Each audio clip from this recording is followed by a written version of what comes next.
Medienprojekt Berlin präsentiert.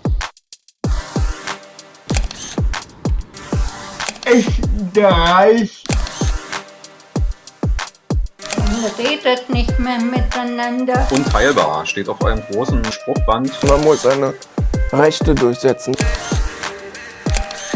This is my heaven. Es erscheint die Moderatorin Laura Mensch. Sie sitzt im Rollstuhl. Im Hintergrund sieht man den Weißen See.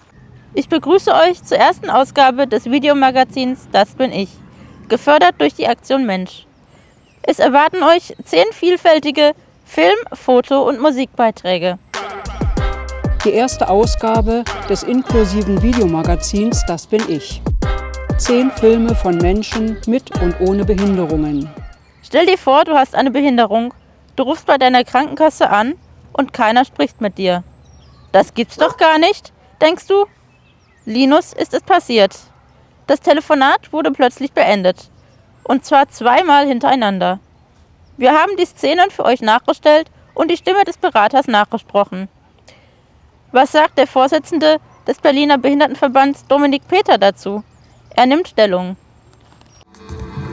Ein Titel erscheint. Stark, wenn du uns brauchst.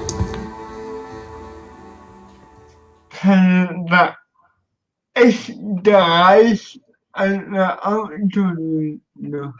Also, ich war wütend und enttäuscht. Angaben von Ihnen. Bitte halten Sie dazu Ihre Versichertennummer bereit. Informationen zur Datenverarbeitung finden Sie auf barmer.de unter dem Stichwort Datenschutz. Zunächst aber erstmal zu Ihrem Anliegen. Über welches Thema möchten Sie mit uns sprechen? Online-Zugang, Barmer. Worum geht es? Ein Stichwort genügt mir schon. Online-Zugang. Sagen Sie mir einfach kurz, worum es bei Ihnen geht. Mein Online-Zugang geht nicht. Ich verbinde Sie jetzt mit einem Kundenberater. Bleiben Sie im Anschluss einfach in der Leitung, um an einer kurzen Befragung teilzunehmen. Wir möchten unseren Service für Sie verbessern. Ihre Meinung zählt. Jetzt sind Sie gleich dran. In weniger als einer Minute. Barmer, was kann ich für Sie tun? Hallo, mein Name ist Linus Bade. Und zwar geht... Vielen Dank, dass Sie dran geblieben sind. Sie können uns jetzt mit den Schulnoten 1 bis 6 mitteilen, wie Sie unseren Service bewerten. Geben Sie uns zum Beispiel eine 1, wenn Sie mit unserem Service voll und ganz zufrieden sind. Teilen Sie uns mit einer 6 mit, wenn Sie unzufrieden sind. Ja, einfach aufgeregt, der Arsch. Wartezeit bis zum Gespräch. Alter, leck mich. Und nochmal.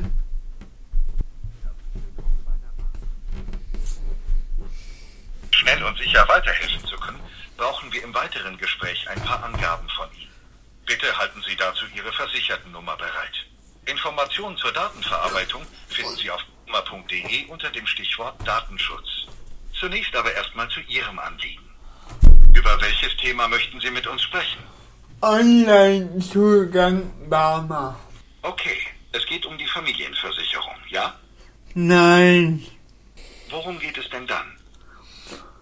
Online-Zugang. Bitte sagen Sie mir jetzt Ihre Versichertennummer. Sie beginnt mit einem Buchstaben, gefolgt von 9 Ziffern. Q. Jetzt die Versichertennummer, um die es geht. Die Nummer finden Sie auf Ihrer Versichertenkarte oder oben rechts in unserem Anschreiben. Q0. Ich verbinde Sie jetzt mit einem Kundenberater. Bleiben Sie im Anschluss einfach in der Leitung, um an einer kurzen Befragung teilzunehmen. Wir möchten unseren Service für Sie verbessern. Ihre Meinung zählt.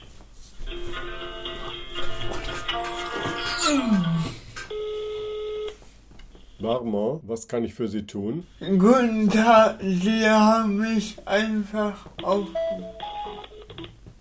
Vielen Dank, dass Sie dran geblieben sind. Sie können uns jetzt Alter! 1 bis 6 mitteilen, wie Sie unseren Service bewerten. Scheiß! Eine 1, wenn Sie mit unserem Service voll und ganz zufrieden sind. Teilen Sie uns Null! mit, wenn Sie unzufrieden sind. Los geht's. Wie empfanden Sie Ihre Wartezeit bis zum Gespräch? Scheiße!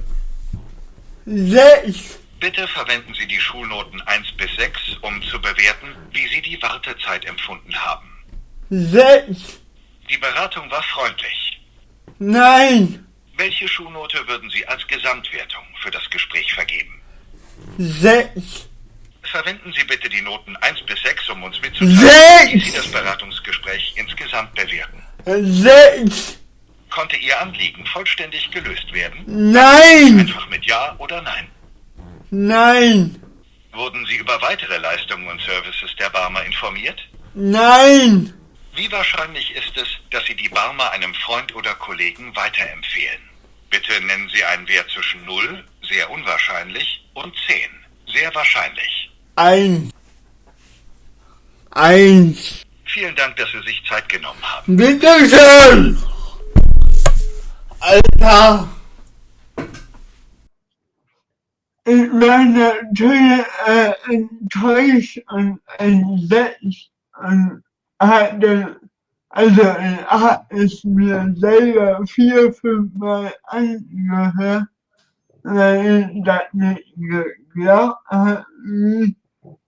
Ja, wie ich schon sagte, gerade in der Krankenkasse, die für kranke und behinderte Menschen ist, unter anderem kann da echt dreist eine Auto nehmen. Ja, Linus, ich war absolut geschockt, als ich diese Mitschnitte mir angehört habe, weil es ist eine derartige Diskriminierung, die so tief sitzen kann bei jemandem, der da anruft.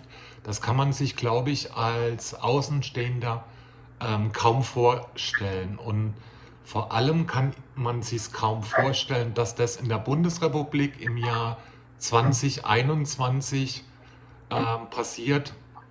Und ich glaube, das Erschreckende ist es auch noch, dass es bei einer Krankenkasse passiert. Ja. Deren Geschäft ist, einfach mit kranken Menschen zu tun zu haben. Ja. Und so wenig Sensibilisierung bei einem Callcenter-Mitarbeiter zu haben, das ist absolut erschreckend. Das hat mich auch am meisten erschreckt. Ja. Vor allem, man muss ja auch davon ausgehen, dass Mitarbeiter einer Krankenkasse, die im Callcenter arbeiten, ja nicht nur beigebracht bekommen, wie sie ein Headset aufsetzen, sondern wie sie mit Menschen umzugehen haben. Das ist ja das A und O in einem Callcenter. Und wenn ich mir dann überlege, dass ein Mitarbeiter in einem Callcenter so handelt, hat der überhaupt keine Schulung bekommen? Haben sie den frisch auf der Straße eingefangen? Oder ja, da haben sich mir die Nackenhaare gesträubt. Wir haben natürlich auch die Barmer um eine Stellungnahme gebeten. Wir möchten uns sehr dafür entschuldigen, wenn es zu einem Versagen unseres Sprachdialogsystems gekommen ist. Der vermittelte Eindruck deckt sich nicht mit unseren bisherigen Erfahrungen. Danach sind die bei uns zum Einsatz kommenden Systeme hochwertig, gerade auch in Bezug auf eine Spracherkennung. Aber was mich interessieren würde, ist, Linus, ist es dir zum ersten Mal sowas passiert?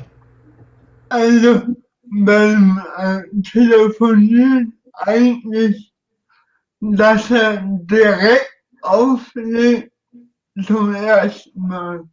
Also ich habe immer Angst beim Telefonieren, wie reagiert die andere Person. Aber so krass habe ich da auch noch nicht erlebt. Ich sage immer, jeder von uns kann mal einen schlechten Tag haben. Ja, aber das ist ein anderer Punkt in dem Moment, wo ich mit Menschen am Telefon zu tun habe.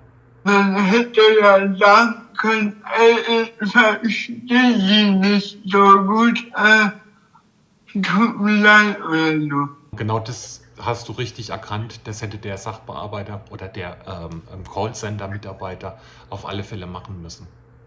Also ich war zuerst total sauer, also ich war geschockt und sauer. Eine Art der Diskriminierung der härtesten Form und der härtesten Art, die sanktioniert werden müsste mit dem härtesten Schwert, was man hat.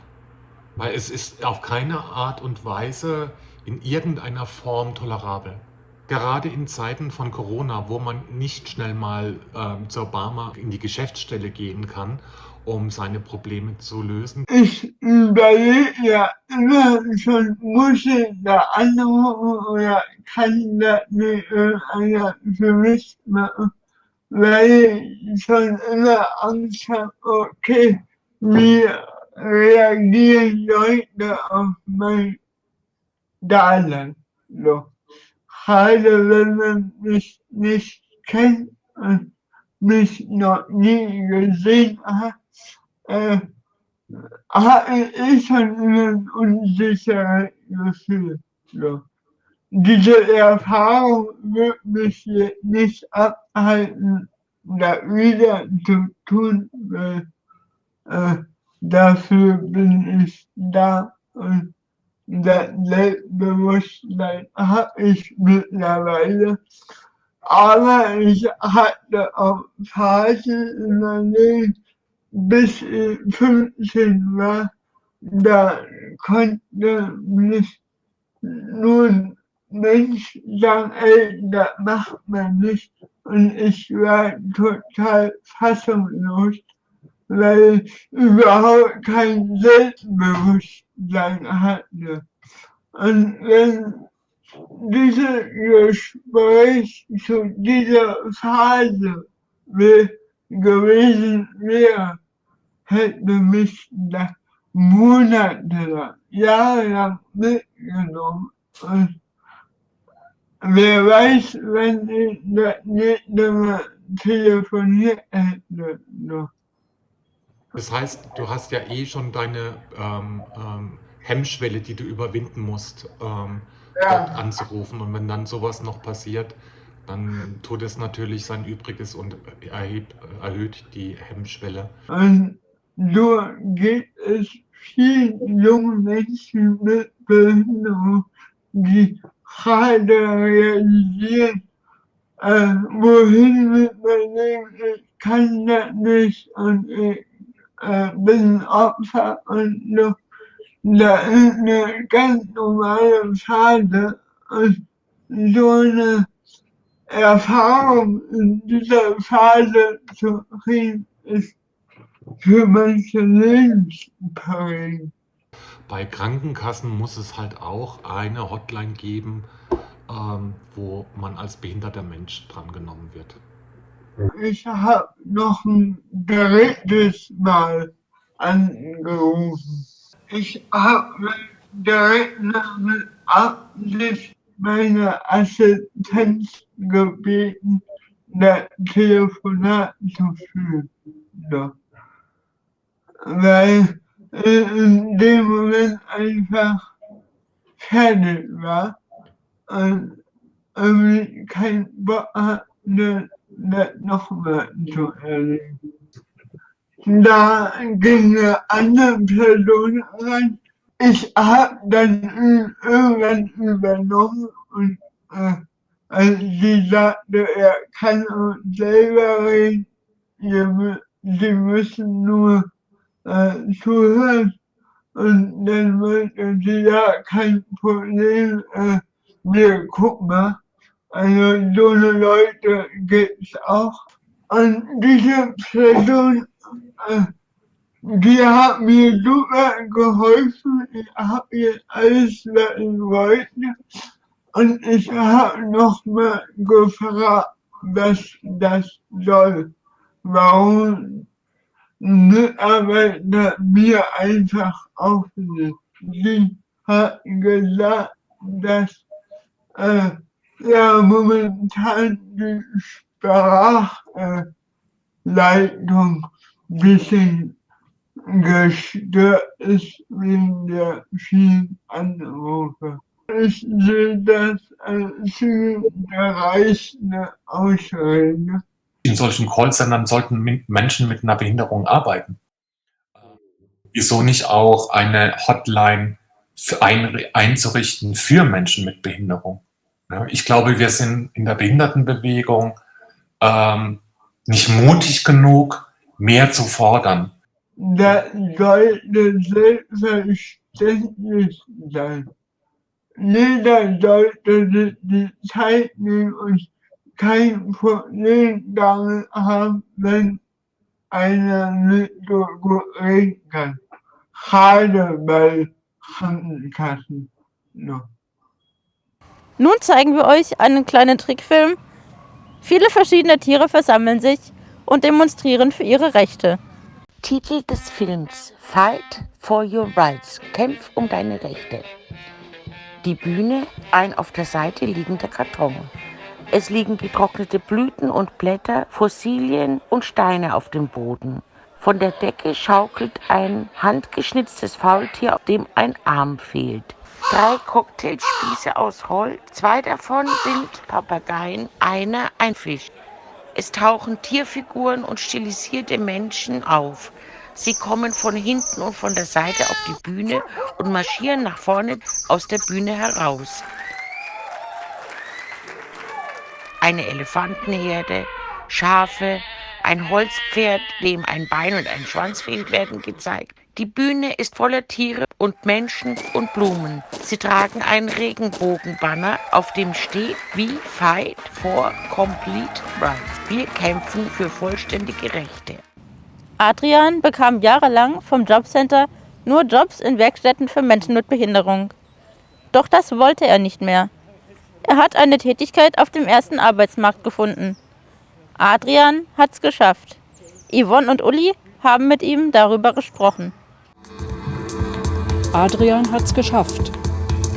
In einer Werkstatt sitzen Adrian, Uli und Yvonne mit Maske und Abstand. Die Videokamera auf einem Stativ ist zu sehen.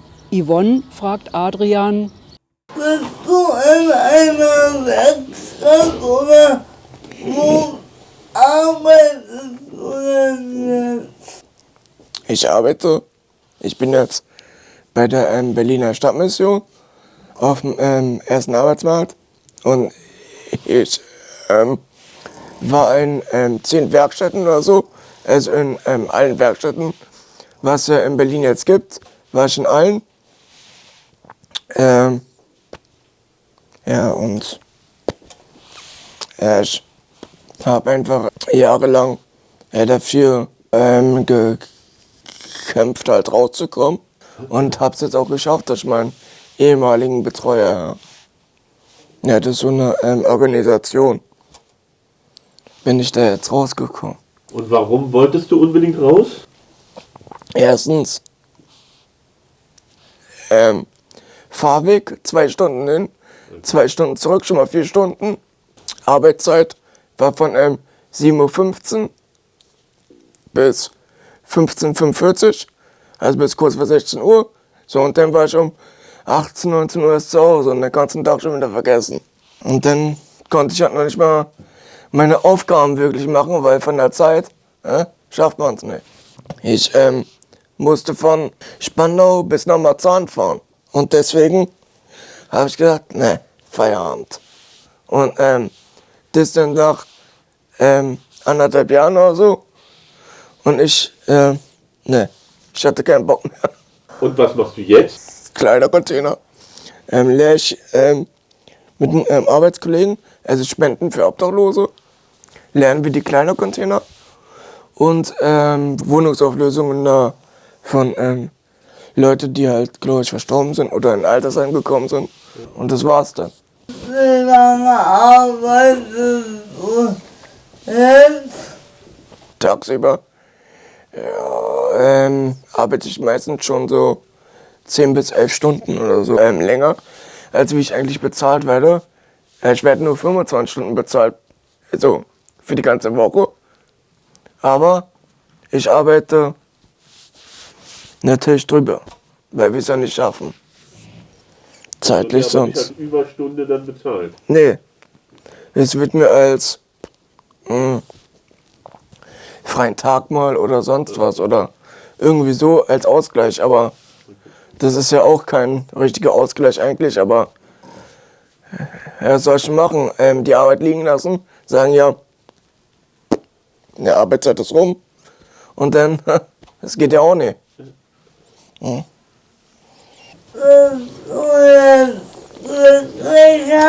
Auf jeden Fall bin ich glücklicher, weil erster Arbeitsmarkt ist erstens bessere Kollegen draußen an der frischen Luft. Ja, Umgebung. Ja, das ist halt viel, viel besser. Und genau das, was ich mir auch gewünscht habe, habe ich erreicht. Und jetzt suche ich ja jetzt schon eine Wohnung, weil dann kann ich nämlich nächstes Jahr ausziehen aus der WG, weil deswegen habe ich auch gekämpft. Und kann halt nächstes Jahr ausziehen, eigene Wohnung und gehe halt arbeiten ganz normal. Und dann lebe ich mein Leben wie jeder normale Mensch. Und die Bezahlung ist soweit okay, dass du damit klarkommst? Ja, auf jeden Fall. Das ist ja so eine Arbeit, wie ich mir vorstelle, da ist das Teamwork dann auch wichtig. Ja, das ist LKW, Aufladen, Hubwagen, übelst viele Boxen und Abladen und LKW komplett ausladen, wenn der leer ist, einpacken und Kraft und braucht natürlich das Geld für Fitnessstudio. Ne? Wo wohnst du jetzt? Ich wohne in Kreuzberg, U-Bahnhof Kochstraße. Da wohne ich jetzt in der WG bis jetzt. Aber ich bin ja jetzt schon auf der Suche, also von daher hoffe ich mal, dass es jetzt nicht allzu lange dauert und dass ich dann nächstes Jahr ausziehen kann. Wenn du jetzt jemand anders einen Tipp geben würdest, was würdest du dem für einen Tipp geben? Man sollte halt für seine Ziele kämpfen und jetzt halt nicht aufgeben. Das, was ich immer gesagt habe. Man soll dranbleiben, kämpfen, ansonsten erreicht man nichts und ja, man bleibt dann immer auf der gleichen Stelle, wenn man halt nicht kämpft. Und man muss seine Rechte durchsetzen, die man hat. Egal, ob man behindert ist oder nicht. Silja ist blind. Sie zeigt uns in ihrer Rubrik Blind in Berlin, wie sie ihr alltägliches Leben als blinder Mensch organisiert. Heute zeigt sie uns, wie sie mit ihrem Langstock über die Straße kommt. Über die Straße. Silja überquert auf einem Zebrastreifen eine Straße. Von rechts kommend bremst ein Radfahrer ab. Silja läuft mit dem Langstock pendelnd schräg rüber und umgeht einen Poller und ist sicher angekommen. Der Verein Miteinander ohne Grenzen e.V., MOG 61, kocht und verteilt Essen und andere Dinge des alltäglichen Lebens an obdachlose und bedürftige Menschen. Marie war bei der Verteilung dabei und hat mit den Menschen gesprochen. Wir von der Straße. Der obdachlose Ivan liegt schlafend und zugedeckt auf einer Luftmatratze. Auf einem breiten Fußweg steht eine Menschenschlange. Man sieht, das gibt es jetzt so noch eine Schlange, die ziemlich groß ist. Es ist abends und dunkel. 12 bis 14 Menschen mit Jacken warten auf die Essensausgabe. Ein älterer Mann hält einen Teller mit Essen. Schmeckt das Essen ihr? Ja. Ja? Jetzt aber gibt's immer mehr. Ja. Wohnst du auf der Straße? Jein, ich habe eigentlich ein Zimmer gekriegt, aber ich bin eigentlich ein Straßenköter. Was macht ihr jetzt? Ich mache eine mobile Verteilung. Ja. Das sind die Lunchpakete. Ja. Wir gehen im U-Bahn unten. Nurcan und Umar verteilen Lunchpakete und Masken an einen obdachlosen Menschen im U-Bahnhof Hermannplatz, hinter einem Essensstand. Wollen Sie auch Donuts haben? Donuts? Was machst du? Ich helfe hier nur aus beim Kaffee und Tee ausgeben. Ah. Und wie findest du diese Aktivität hier? Also Super, ja. unterstützenswert auf jeden Fall. Wie lange machst du das schon? Nicht sehr lange. Also seit diesem Winter bin ich da bei uns. Magst du noch Zucker dazu? Nurcan steht hinter 4 großen Thermoskannen. So, einmal Ingmar, bitteschön. Also ich bin der Matze von Radtour für Obdachlose und wir machen ja hier diese ganzjährige Verteilung von Donnerstag bis Sonntags hier am Hermannplatz direkt. Und wir haben ja jetzt auch mit dem Nachbarschaftshaus und Solidarischen Kreuzberg forcieren wir zusammen und haben Küchenmöglichkeiten zum Kochen, damit wir halt auch in größeren Mengen und nicht mehr da aus privat zu Hause kochen müssen und so. Donnerstag bis Sonntag, da bist du im Durchschnitt 35 Stunden schon mit dabei, wenn du mit beim Kochen, bei der Verteilung oder vielleicht Nacharbeit noch. Also wir sind insgesamt, sag ich mal, 8 Leute, die auf jeden Fall die Küchentätigkeiten machen, alles drum und dran. Und wir versorgen hier im Durchschnitt mittlerweile täglich 80 bis 140 Leute. Es macht jede Menge Spaß, die Leute zu helfen. Und von meinem Aspekt her gesehen ist ja auch das Wichtige, weil ich die Eigenerfahrung von der Straße habe, weil ich selber das Leben durchgemacht habe dort und so. Gefällt dir das Essen hier? Es schmeckt sehr gut, das Essen. Deswegen komme ich hierher. Und der Kakao, der wärmt auch fürs Herz gut. Ja. Wie oft kommst du hier? Freitag, Samstag und dann Nachmittag, Sonntag um 3 Uhr. Vorgestern gab es fast 300 Donuts. Uma nimmt mit einer Zange 2 Donuts, legt sie auf eine Serviette und gibt sie einem schwarzen Menschen mit langen Rasterlocken. Und sind die Leute hier nett Ja, zu dir? nett, Ja. sehr nett. Ja. Und wie oft kommst du hier? Every week. Ein anderer Tag. Das blaue U-Bahn-Schild Hermannplatz. Wir sind heute wieder nach Hermannplatz und wir wollen FFP2-Masken verteilen. So, jetzt sieht man, da die Schlange ist schon lang. Es gibt schon Leute, die warten. Marie geht mit der Kamera an wartenden Menschen vorbei. Sie haben Plastikschüsseln mit Suppe in der Hand und warten vor einem Stand.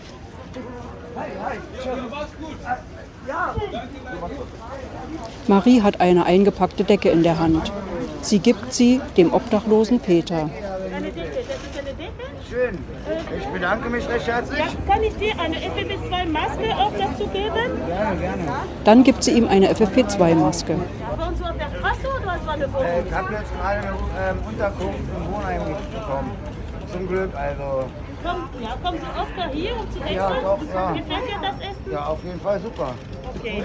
Ist sehr lecker auch. Finde ich sehr nett sowas. Super. Ich bin Frankie. Ich bin durch falsche Freunde auf Drogen gekommen. Aber ich habe es teilweise geschafft, mein Leben wieder in die Reihe zu kriegen. Ich habe jetzt einen MAE-Job gefunden. Ich bin zwar trotzdem noch teilweise obdachlos, suche gerade ein Übernehmenswohnheim. Aber ansonsten bin ich praktisch clean, weil ich in der Substitution bin. Finger weg von Drogen, Leute, nimmt keine Drogen, das zerstört nur das Leben. Du wolltest vorhin eine Decke Ja, haben. bitte. Darf ich dir das einfach so geben? Ja, natürlich. Ja. Ich danke vielmals für solche Leute, die uns helfen. Ja. Ich mache Fahrdienste überwiegend. Ich helfe der Marie, Sachen zu transportieren. Uwe, ein älterer Mann mit grauen Haaren, steht hinter dem Stand. Der bärtige Hans-Joachim bekommt Klopapier. Was möchtest du noch haben? Einmal Toilettenpapier ist aber ganz gut. So, da haben wir eine. Danke schön. Marie verteilt eine FFP2-Maske an Enio. Und Hygieneartikel. Corona. Das gebe ich dir. Dankeschön.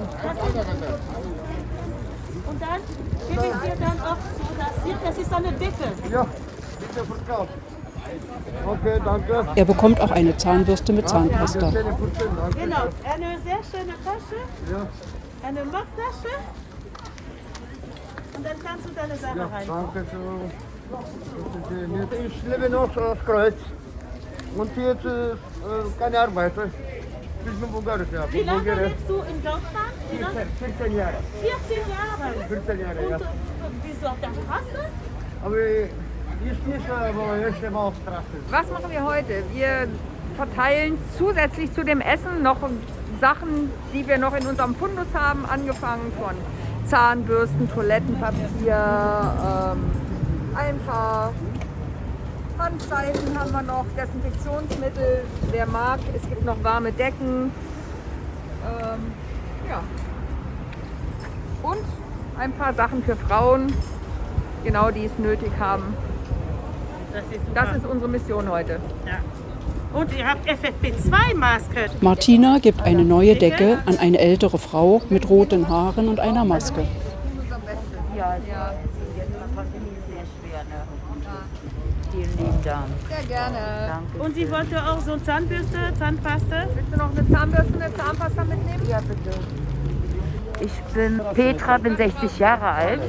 Ja, lebe mit meinem Verlobten im Obdachlosenheim und ja, war die ganze Zeit auch arbeiten, aber durch Insolvenz bin ich auch natürlich im Insolvenzverfahren gekommen mit meiner Chefin und jetzt ja nebenbei irgendwie ab und zu muss ich leider, bin ich ehrlich, auch mal anschaffen gehen. Ja, ansonsten versucht man ja zu überleben, ne? Nee, durch Corona ist es schlimmer geworden, finde ich. Vorher ging es mir besser. Ja, und jetzt ist man ja eingeschränkt. Das ist das Problem. Aber sonst, ja, es wäre besser, wenn die Hilfsmittel auch für die für die Hilfsbedürftigen, zum Beispiel die vom Hartz IV bekommen und so. Denn die Pandemie haben wir jetzt und nicht erst im Mai.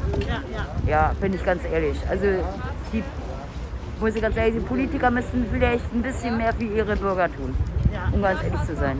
Ja. Und wir wollen jetzt in die U-Bahn gehen und für obdachlose Menschen ein paar so Lunchbrunch-Pakete verteilen. Dann ab in die U-Bahn. Die gehörlose Begüm Han zeigt uns in ihrem Gebärdensprachkurs für Hörende verschiedene Gebärden. Diesmal bringt sie uns die Buchstaben des Alphabets in Gebärdensprache bei. Die Gebärdensprache, Lektion 1, das Alphabet. Ich gebärde heute die Buchstaben, gebärdet Begüm Han. Sie hat die Haare zu einem Zopf zusammengebunden. Vor einer Steinwand gebärdet sie die einzelnen Buchstaben des Alphabets. Unten rechts werden die jeweiligen Buchstaben in weißer Schrift eingeblendet.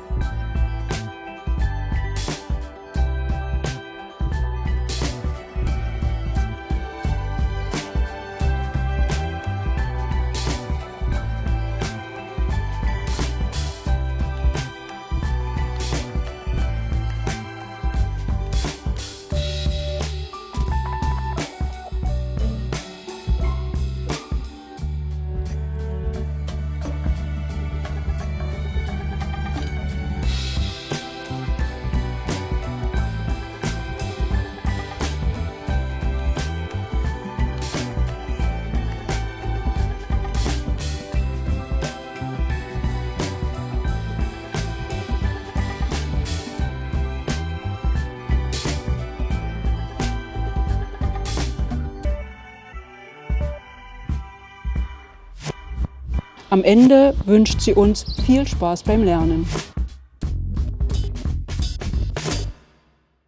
Beim Fotokurs des Medienprojekt Berlin entstehen regelmäßig interessante Fotos zu verschiedenen Themen. Wir zeigen euch 5 Bilder der Teilnehmenden zum Thema Glück. Fotos zu Glück. Ich möchte anfangen mit einem Foto von Nauer. Unteilbar steht auf einem großen Spruchband. Für eine offene und freie Gesellschaft steht drauf. Da sind links und rechts nach oben gereckte Hände auf diesem weißen Transparent. Und im Hintergrund sieht man unter verschiedenen Fahnen und Plakaten Menschen vereint, die hinter diesem Plakat herlaufen. Ich habe das Bild ausgewählt, weil ich damit zum Ausdruck bringen wollte, dass es halt eben sehr schön ist, gemeinsam Sachen zu machen.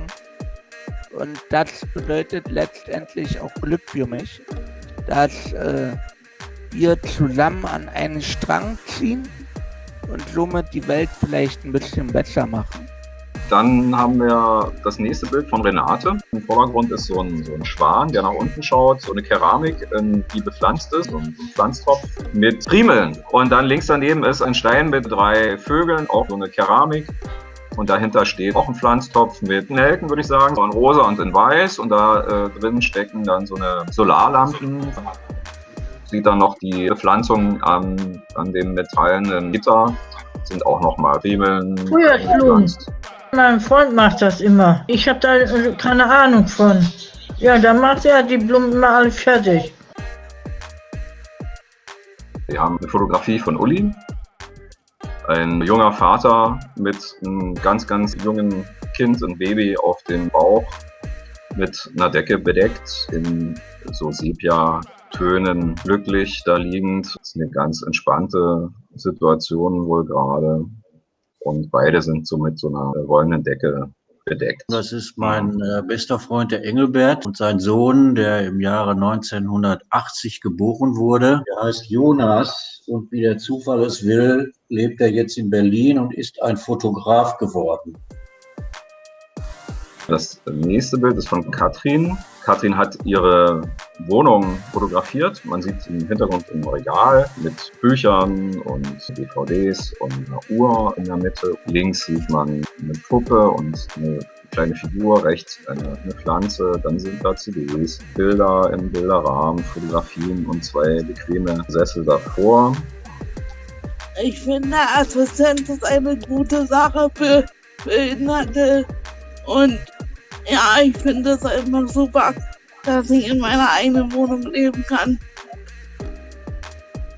Das sind so wassersprühende Elefanten, da sieht man Regenbogen im Sprühnebel der Fontänen. Und das ist alles so eingefasst mit einem Metallzaun, der flach ist. Und davor sieht man eine Bank und da verschiedene Einkaufswagen und die Habseligkeiten wahrscheinlich von 2 Obdachlosen. Und im Hintergrund sieht man da auf diesem Wasserplatz ganz viele Kinder und die Eltern dazu. Ne? Ich war vor 2 Jahren am Sommer und da hat eine Freundin gesagt, oh, sehe, da ist ein Regenbogen auf diesem Wasserfall. Ich liebe Wasserfälle, also auch an Springbrunnen. Und dann dachte ich, oh, muss ich fotografieren, weil es war so eine schöne Atmosphäre, fand ich. Spaltet Corona die Gesellschaft? Jung gegen alt? Behinderte Menschen gegen nicht behinderte Menschen? Wie umgehen mit den Corona-Leugnern? Doris denkt laut darüber nach, ob die Corona-Pandemie Einfluss auf den Inklusionsgedanken hat. Ein Kommentar. Inklusion und Corona. Zu Beginn der Pandemie sah es noch so aus, als ob die Gesellschaft näher zusammenrücken würde. Alle wollten gemeinsam gesund aus der Pandemie kommen. Leider wurde immer wieder betont, dass die jungen, gesunden, fitten, die alten Menschen, die Menschen mit Vorerkrankungen, die Menschen mit Behinderung schützen müssen. Die Gesellschaft wurde gespalten in gesunde, junge Menschen und in die alten, gebrechlichen Menschen mit Einschränkungen, andersartige halt. Heute geht es so weit, dass es auf der einen Seite die sogenannten Kovioten gibt, auf der anderen Seite die sogenannten Schlafschafe. Jetzt wird die Gesellschaft weiter gespalten in Impfbefürworter und Impfgegner. Die Menschen werden wieder mehr in Schubladen gesteckt. Man redet nicht mehr miteinander. Das Misstrauen der Menschen untereinander wächst. Respekt den anderen Menschen gegenüber, eine der Grundvoraussetzungen von Inklusion, eine absolute Fehlanzeige heutzutage. Ich muss die Meinung des anderen ja nicht akzeptieren, aber ich muss ihm eine Chance geben, seine Meinung und seine Argumente darzulegen. Ich muss ihm zuhören, genauso wie er mir zuhören muss und meine Argumente sich anhören muss. Dann kann man es eventuell abwägen und eventuell seine Meinung ändern oder auch nicht. Nicht diskutieren kann ich natürlich mit den Corona-Leugnern, Querdenkern, Verschwörungstheoretikern, Menschen, die den anderen Menschen die Menschenwürde und das Menschenrecht absprechen, die unsere Demokratie abschaffen wollen und dafür ein totalitäres Regime einführen wollen. Heute sind wir von einer inklusiven Gesellschaft, von der wir eigentlich alle träumen, weiter entfernt als je zuvor. Der 5. Mai ist Protesttag für die Rechte von Menschen mit Behinderung. Die Redaktionsmitglieder des Videomagazins haben während einer Online-Redaktionssitzung einige Forderungen formuliert. Wir fordern. Die Redaktionsmitglieder erscheinen als Monitorbild einzeln im Porträt. Möchtest du dir was wünschen für den Europäischen Protesttag? Ich fordere, dass Frauen mit Behinderung genauso bezahlt werden wie Frauen, die nicht behindert sind und dass Frauen mit Behinderung die gleichen Aufstiegsmöglichkeiten haben wie Frauen, die ohne Behinderung sind. Ich fordere, dass alle Menschen, Männer, Frauen, egal wozu sie gehören, Behinderte, Nichtbehinderte, Pflegebedürftige, junge, alte, den gleichen Zugang zum gesellschaftlichen Leben erhalten. Ich fordere für junge Menschen mit Behinderung einen inklusiven Übergang zwischen von der Schule zur allgemeinen Arbeitswelt auf dem ersten Arbeitsmarkt? Ich fordere, dass die pflegenden Angehörigen besser finanziell und personell unterstützt werden. Außerdem habe ich an die Gesellschaft eine allgemeine Forderung oder Erwartungshaltung, und zwar, dass sie, bevor sie irgendwas machen und denken, uns mitdenken.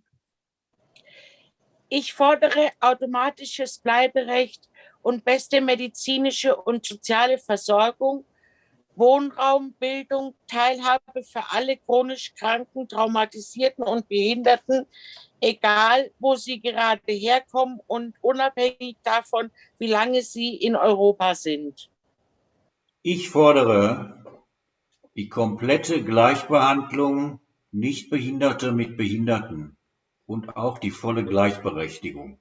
Eine meiner Forderungen ist, dass beim Bau von neuen Wohnungen gleichzeitig auch an die Einrichtung von Parkplätzen für Menschen mit Behinderungen oder Einschränkungen gedacht wird. Dass die Parkplätze sofort eingerichtet werden, dass man dann nicht erst drum kämpfen muss und dass solche sogenannten Behindertenparkplätze nicht so schwer erreichbar sind durch die bürokratischen Hürden. Ich bin weiterhin für die Gleichberechtigung der Geschlechter. Es hat ja angeblich Fortschritte gegeben in den letzten Jahrzehnten. Ich fordere, dass alle Filme, die es im Fernsehen, im Kino, im Internet gibt, mit Audioskriptionen versehen werden und auch mit Untertiteln. Ich fordere den Abbau von bürokratischen Hürden bei der Antragstellung von Hilfsmitteln und persönlichem Budget. Und diese Anträge sollen innerhalb von 4 Wochen von der Behörde beschieden werden. Ich fordere, dass in den Behörden Sozialpädagogen, Sozialpädagoginnen oder Sozialarbeiterinnen, Fallmanager eingestellt werden, die gerade eben für Menschen, die Schwierigkeiten haben, bei Behördengängen, diese Leute dann unterstützen. Das war super. Ja? Applaus. Zum Abschluss noch etwas Musik. Wir haben ein Musikvideo mit einem nachgespielten Lied von Elvis Presley aufgenommen. Viel Spaß mit dieser Fassung von This Is My Heaven. This is my heaven. Philipp und Jochen mit Gitarre und Manfred an der Trommel. Silja und Evelyn tanzen. This is my heaven, being here with you. Make it last forever.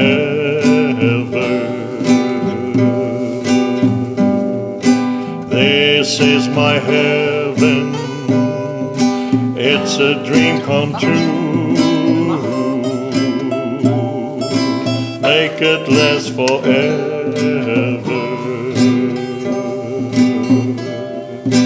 Come to me now and take my hand. This is a paradise I planned. You're like an angel sent from up above. Let's stay close together. You brought me heaven when I shed your love.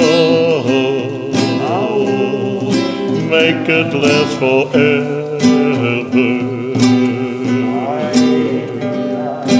Come to me now and take my hand. This is a paradise I planned. You're like an angel sent from up above. let's stay close together. You brought me heaven when I shared your love. Make it last forever.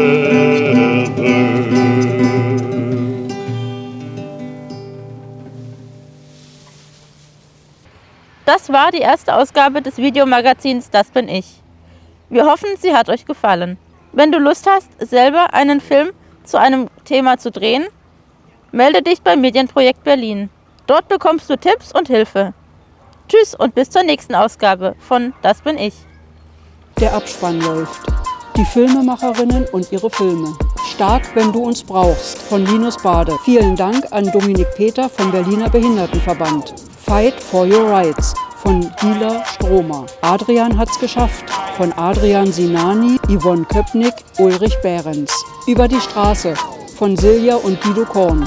Wir von der Straße von Marie Höpfner von MOG 61 e.V. Kamera Marie Höpfner, Klaus Stark. Danke an die ehrenamtlichen HelferInnen von Radtour für obdachlose Menschen, Suppenküche Südstern, MOG 61 e.V. Danke für die Gespräche mit Ivan, Hans-Joachim, Umar, Nurcan, Matze, Felice, Shaka, Peter, Frankie, Uwe, Enjo, Martina, Petra, Sabine, Nachbarschaftshaus Urbanstraße. Die Gebärdensprache Lektion 1, das Alphabet von Begümhan und Ogusan Akgün. Fotos zu Glück von Silja Korn, Renate Hinzmann, Katrin Müller, Ulrich Hinzmann, Nauer Ali. Leitung des Fotokurses Holm Bieräugel. Inklusion und Corona von Doris Zimmer. Wir fordern von Silja Korn, Hannelore Kamper, Gila Stromer, Helga Rass, Doris Zimmer, Linus Bade, Ulrich Hinzmann, Philipp Ebert. This is my heaven. Musik von Elvis Presley. Philipp Ebert, Jochen Möllhoff, Manfred Jobke, Silja Korn, Evelyn Kaufmann. Untertitel Helga Rass. Audiodeskriptionen Ingrid Brandt, Gila Stromer. Sprecherin Helga Rass. Titelmusik Altiplano, Nauer Ali. Anmoderationen Laura Mönch. Gebärdensprachübersetzung Xenia Witriak. Konzeption, Organisation, Schnitt und medienpädagogische Leitung Volker Hoffmann. Wir bedanken uns bei unseren Kooperationspartnern Begegnungszentrum Integral und OMA GmbH. Das Videoprojekt Das bin ich wird gefördert durch die Aktion Mensch, eine Produktion von Medienprojekt Berlin.